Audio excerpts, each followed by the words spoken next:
முட்டை தொக்கு செய்கிறதுக்கு மீடியம் சைஸில் ஒரு தக்காளி, கொஞ்சமாக பூண்டு ரெண்டையும் சேர்த்து நைஸாக அரைச்சி ரெடி பண்ணி வச்சுக்கலாம்.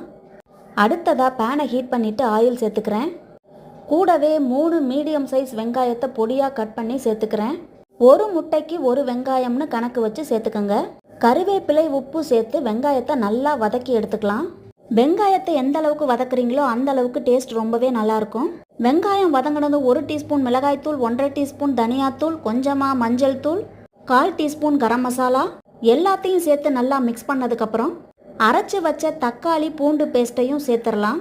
நான் பூண்டு மட்டும்தான் சேர்த்து அரைச்சிருக்கேன். இஞ்சி இருந்ததுன்னா அதையும் சேர்த்து கூட நீங்கள் அரைச்சிக்கலாம். தக்காளியோட பச்சை வாசம் போகிற வரைக்கும் நல்லா வதக்கிக்கங்க. இந்த அளவுக்கு கெட்டியானதுக்கப்புறம் கொஞ்சமாக தண்ணி சேர்த்துக்கங்க. இந்த ஸ்டேஜில் உப்பு காரம் டெஸ்ட் பண்ணிவிட்டு 3 முட்டையை ஒவ்வொன்றா உடச்சி ஊற்றிக்கலாம்.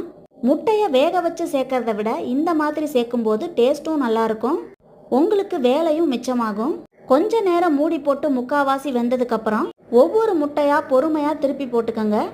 இது தோசை, சப்பாத்தி, சாதம் எல்லாத்துக்குமே சூப்பரான சைட் டிஷ்ஷாக இருக்கும். மிளகுத்தூள் இருந்தால் கடைசியாக அதையும் சேர்த்து பரிமாறுங்க. ரொம்பவே சூப்பராக இருக்கும். இப்போ ஜூஸியான முட்டை